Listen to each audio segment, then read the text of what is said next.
Greetings to you all in the most precious name of our soon coming Lord and Savior Jesus Christ. Thank you for tuning into this video where we are continuing to study the Gospel of Mark. In today's video, we will look at Mark's Gospel, chapter 10, verse 46 to 52. We find its parallel passage in Matthew chapter 20, verse 29 to 34, and we also find it in Luke chapter 18, verse 35 to 43. As we see these three passages, there are a few things that we need to harmonize in these three Gospels. As we know, this is the record of Jesus healing a blind man. Mark and Matthew record Jesus as going to Jericho and healing the blind man as they come out of Jericho, whereas Luke puts this incident while they were on the way to Jericho, or as they drew near to Jericho. So which of this is true? We must understand that there were two Jerichos at the time of Jesus, the old and the new. The new Jericho was also called the Herodian Jericho. It was expanded by Herod the Great, and it was located southeast of the pilgrimage path. It is possible that Matthew and Mark are referring to the new Jericho and Luke to the old Jericho, or it could be vice versa. Another harmonization that needs to happen here is with regard to the number of people that were healed. Matthew records that 2 blind men were healed. Mark and Luke record that 1 blind man was healed. So is this a contradiction or is this a discrepancy? Now let's talk about what a contradiction would look like. If Matthew says that blind men were healed, and if Mark and Luke says that no blind men were healed, that would be a contradiction. So here we need to see that this is just a matter of focus. In actuality, there were 2 people that were healed, with which Matthew records, and Mark and Luke, for their own purposes, record 1 person's healing. Now with Matthew recording 2 and Mark and Luke recording 1, it does not mean that Mark and Luke contradict Matthew by saying that only 1 person got healed. I'll tell you why this is so. Matthew writes his gospel to a Jewish audience, and since he is writing it to a Jewish audience, we must understand that a Jew always makes a conclusion on matters when there are 2 or 3 or more witnesses. Which is why Matthew in this account writes regarding 2 blind men that were healed. And Mark and Luke, we need to see their audience. It was the Gentiles, it was the Romans, and it was specifically a man named Theophilus. Now, to the Gentiles and to the non-Jews to whom they are writing, they don't operate by the principle that any matter must be established at the mouths of 2 or 3 witnesses. And so, 1 blind man's healing is enough to convey the matter to them. And the other thing that we need to realize in here is this. Matthew was an eyewitness to what happened. Mark and Luke depend on eyewitness accounts to write their Gospels. Now we are introduced to the main character of this passage. Mark names him as Bartimaeus, son of Timaeus. Now we know from this passage that he was not a man who was born blind. He had eyesight at a point of time, but then lost it, and hence he ended up being a beggar, depending on the alms that others gave him. So how do we know that he once had eyesight and then he lost it? Look at the request that he is giving to Jesus. He wanted his eyesight to be restored. You could only restore something which you had at one point of time. Now, as we read verse 46, we need to understand a custom that people in the Middle East observed. In the Middle East, village people showed honor to an important guest by walking some distance out of town to greet the guest and escort him or her into the village. Which is why we see that as Jesus enters and leaves Jericho, Bartimaeus was sitting by the roadside, and a blind beggar he was. Tradition, as far as Middle Eastern countries are concerned, tells us this. Beggars were a recognized part of the community and gave services to it. And this is what we understand from traditional Middle Eastern societies. In those societies, beggars were an important part of society and they gave services to it. Now, how did they give service to the society? Understand that the Jewish lifestyle was one where every pious person or every religious person was expected to give alms to the poor. If the poor are not readily available to receive alms, how can this particular duty be fulfilled? Answer: your society needed to have beggars for you to give charity or donations to someone. So, beggars in those days functioned as a means for others to fulfill their piety and obligation to God. So, if somebody wanted to show their piety and acts of charity, they needed poor people or helpless people in society, and that's where beggars came into the picture. It gave a reputation to the giver. And now we move on to this blind man who is a beggar. Now, being a blind man who is a beggar is virtually guaranteed a lot of help because of the inability of the man to work. So, when there are a lot of people who are like that, who would want to work? Talking about Bartimaeus, as long as he is blind, he does not have to worry about money, as he is right there getting money when he is not working. So, in such a scenario, who would desire a healing when they get money like this? Healing would actually stop all the sources of income regarding charity for such a person. However, we see that this man, Bartimaeus, hears that Jesus is passing by him, and he began to cry out and say, "Jesus, Son of David, have mercy on me." As we look in the Gospels, this title of Son of David was used by the Syrophoenician woman in Mark's Gospel, chapter 7, verse 24 onwards. And then we find this title being used by Bartimaeus.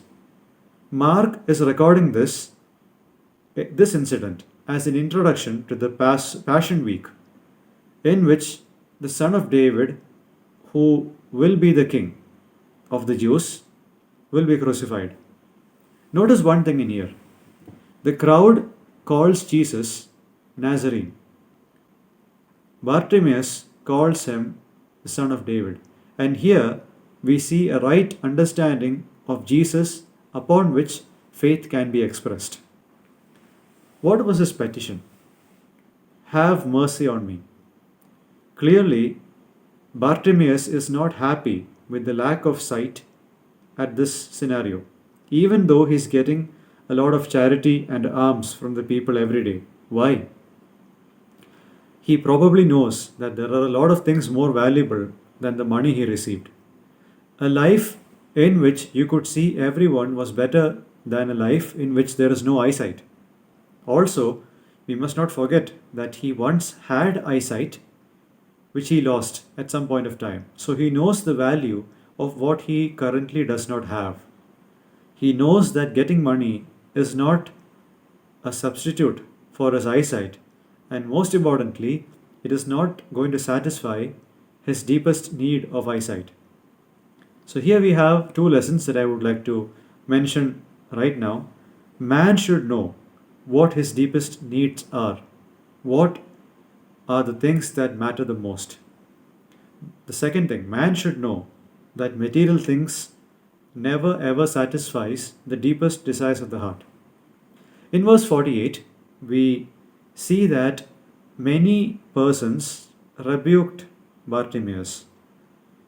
The crowd literally told him to shut his mouth. That's what the Greek word over there means, shut your mouth. But he cried out, all the more, Son of David, have mercy on me. This tells us the despair that he had. Now I think that he understood or heard about Jesus from someone, and that would explain his reaction when he heard that Jesus came by. So here we see the lesson of knowing who has the solution to the deepest problems of our existence. Knowing who has the solution to the deepest problems of our existence. So Jesus stopped and called the man to him. The crowd was asked to call him. So the visitor to that town finds time. That is, Jesus finds time to the one who is needy. The crowd at the front say to him, take heart, get up, he's calling you. The attitude of the crowd has changed from a rebuke to encouragement. And once he heard the call from Jesus, we read that he threw off his cloak, sprang up, and came to Jesus.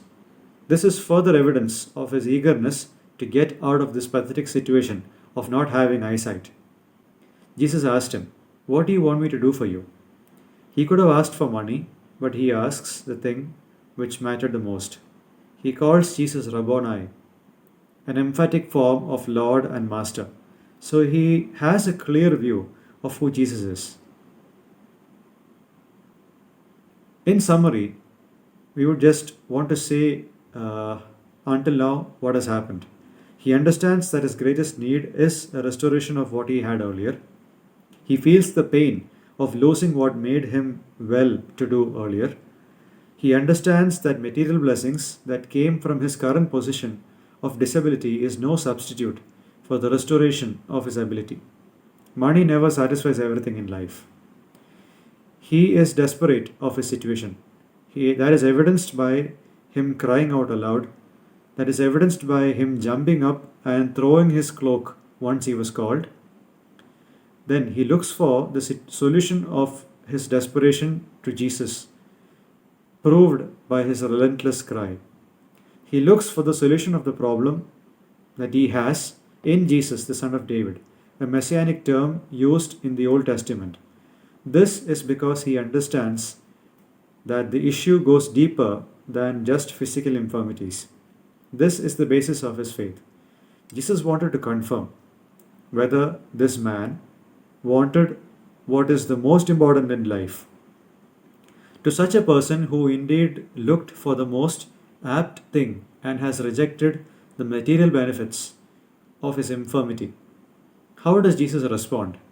Matthew says that Jesus in pity touched him and the eyes. Why the pity? This is what Jesus shows to someone who acknowledges his or her helplessness to rectify their situation and the ability that only Jesus possesses to provide a solution. Jesus gives a personal touch by being involved in touching a beggar. This man expressed his faith and was healed. Immediately his eyesight was restored and he followed him on the way. A life touched by God is characterized by following Jesus and glorifying God. So what did this ex-blind man do from this point onwards? From a person sitting by the roadside, a change has happened in such a way that he is not continuing in that same lifestyle after experiencing the salvation work of Jesus. He doesn't go back to being a beggar. He follows Jesus on the way. His root problem of sin is dealt with. His desperate situation has been dealt with by Jesus. He has been restored to normal health, an evidence of restoration that God does to a sinner. He followed Jesus and glorified God. He credits God for the change that occurred in his life. He continues treating God as all worthy and all deserving of worship. What is the reaction of the people who saw this great act of God? They praised God, rightly so, because an act like this can only be accomplished by God. A life touched by God is a visible reality that others can experience and give thanks to God for. I'll just recap the lessons that we have learned until now. Number one, often this world's material resources mask the deepest needs of humankind. Man's greatest need is a true abiding relationship with God, and man is made busy with other pursuits. But this awareness of the greatest need of salvation is what God brings to us. Second, God will lead us to the solution to the greatest problem of our salvation, and that is Jesus Christ. Number three, in order for God to do His salvation work in us, we need a right understanding of who Jesus is. This is crucial because saving faith that is placed on this fact that He is the Messiah is what saves us. Number four, God saves us only when we come to with an acknowledgement of our helplessness to save ourselves and trusting in Jesus' ability to save us. Number five, as a result, a life touched by God is characterized by following Jesus as the Lord of our life and in starting to glorify God, God gets the credit of all that He has done in our lives. An application question: is our life characterized by this? Is your life an evidence of being touched by God? Now, what is the evidence? That you will turn away from your sins and follow the leadership of Jesus in your life. That's the evidence of your life being in Christ. Number six, our life will be a visible reality that others can experience and give thanks to God for. People should see the effect of God's saving work in our lives. The intention of God saving us is that we are conformed to the image of His Son. And number seven, our salvation's aim is to restore our relationship to what we had before the fall. With these things in mind, let's understand this passage more and more in the days to come. May God's name be glorified.